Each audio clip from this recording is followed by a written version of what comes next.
1973 වර්ෂයේ වෛද්‍යවරයෙකු ලෙස පත් වෙලා 1978 වර්ෂයේදී එංගලන්තයේ විශේෂඥ ශල්‍ය වෛද්‍ය පුහුණුවීම් ලැබලා 1982 වර්ෂයේදී අපේ රටට එන ශ්‍රී ලාංකිකයින්ගේ සෞඛ්‍යමය සුබ සාධනයේ උදෙසා සුවිශේෂ වූ වැඩ කටයුතු ගණනාවක් සිදු කළ ආදරණීය ශල්‍ය වෛද්‍යවරයෙක්. දශක 3කට අධික කාලයක් යුද හමුදා රෝහලිය සහ රජයේ රෝහල්වල විශේෂයෙන්ම යුද හමුදා නිලධාරීන් හට සිවිල් වැසියන් හටත් වෛද්‍ය ප්‍රතිකාර කළ ආදරණීය වෛද්‍යවරයෙක්.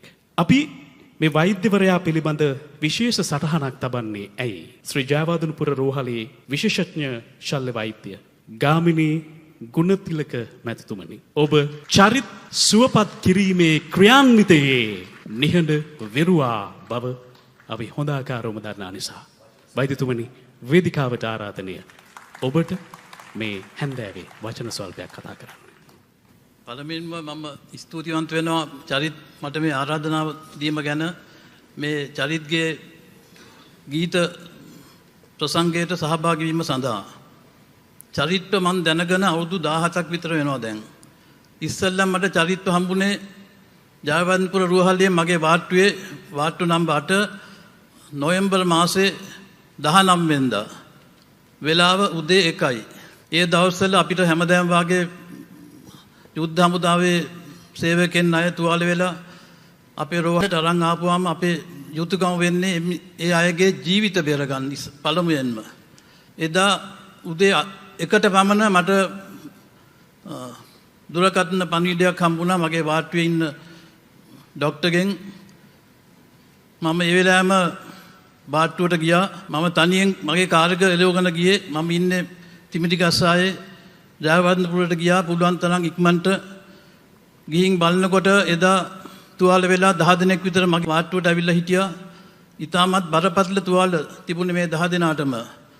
මගේ අභිප්‍රාය වූයේ පුළුවන් තරම් මෙහෙස දරලා උදේ 1 වුණත් පුළුවන් තරම් මහන්සි වෙලා මේ 10 දෙනාගේම ජීවිතය බේරගන්න. ඒ 10 දෙනා අතරින් තමයි හිටියේ චරිත් කුලතිලක. මට මතකයි තාමත් චරිත් කෑ ගහන හැටි එදා. මට හරි දුක හිතුණා චරිත්ව දැකලා. මම ඒ වාගේ තුවාල වෙච්ච බොහෝ දෙනෙක්ගේ ජීවිත බේරගෙන තියෙනවා. ඒ වුණත් මම ඒ වාගේ කෑ ගහන බටේ තුවාල වෙච්ච කෙනෙක් දැකලා නැහැ. ඒ වෙලාවෙම මට අවශ්‍ය වුණේ චරිත්ගේ ජීවිතය බේරගන්න. චරිත්ව තමයි මම ඉස්සෙල්ලාම ඔපරේෂන් තියටර් එකට අරන් ගිහින් චරිත්ගේ තුවාල වලට ප්‍රතිකාර කිරීම සඳහා ගන්න අවශ්‍ය දේවල් කරන්න. ඒ වුණාට චරිත්ගේ තුවාල ඉතාමත් බරපතලයි. කිසි දෙයකට ඉස්සෙල්ලා අපේ යුතුයකම වෙන්නේ ජීවිතය බේරගන්න. චරිත් එනකොට එක අතක් නැහැ. ඒක උරිස්සෙන් පල්ලෙහා කැඩිලා ඇස් දෙකම පේන්නේ මුළු මූණම බෙල්ලයි පපුවයි ඔක්කොම ඉදිමිලා උස්ම ගන්න අමාරුවෙන් හිටියේ. කිසි දෙයක් පේන්නේ. ඉතින් මටත් හරිම දුකයි මේ වාගේ අය දකින්න. මොනවා වුණත් අපේ වෘත්ති හැටියට අපේ යුතුයකම වෙන්නේ පුළුවන් තරම් මහන්සිලා ජීවිතේ බේරගන්න. කීප වතාවක් ශල්‍ය කර්මය කරලා මහන්සි වෙලා ජීවිතේ බේරගන්න පුළුවන් වුණා. නමුත් එක දෙයක් මට දෙන්න බැරි වුණා චරිත්ට. ඒ තමයි චරිත්ගේ ඇස් දෙකම ඉතාමත් බරපතල තුවාල නිසා ආයි චරිත්ට පෙනීම ලැබෙන්නේ නැහැ කියලා මට චරිත්ට කියන්න වුණා. ඒක හරිම අමාරුවෙන් මං කිව්වේ. ඒ වුණාට මට ඒක කරන්න වුණා. මන් දන්නේ නැහැ චරිත්ගේ ඒ වෙලාවේ මොකද්ද හිතුනේ කියලා. මට ඒ වුණාට කියන්න වුණා.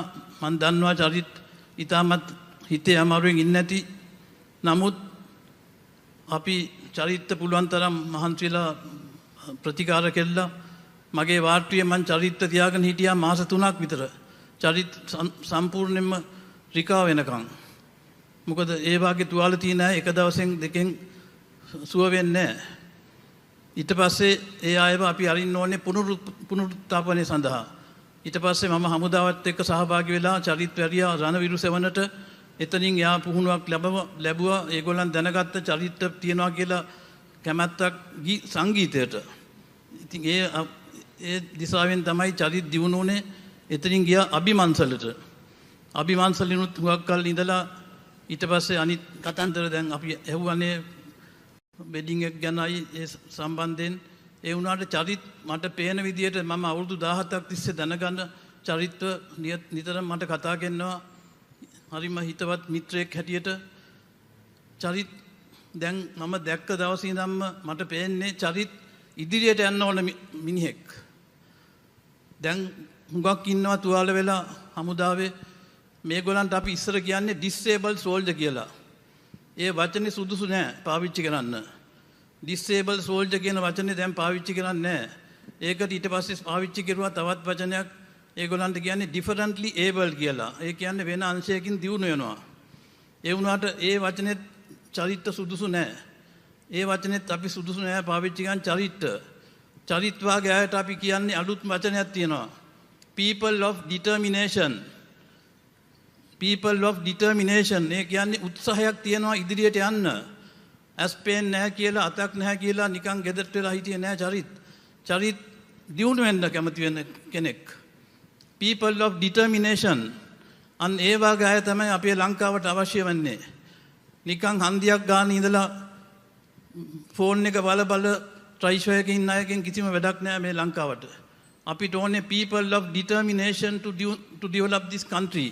අන්න ඒ දිසාවෙන් තමයි චරිත දියුණුලා තියෙන්නේ. දැන් අවුරුදු 17ක් තිස්සේ හුඟක් දියුණු වුණා. තව තවත් ඉදිරියට යන්න සුබ ප්‍රාර්ථනා කරනවා.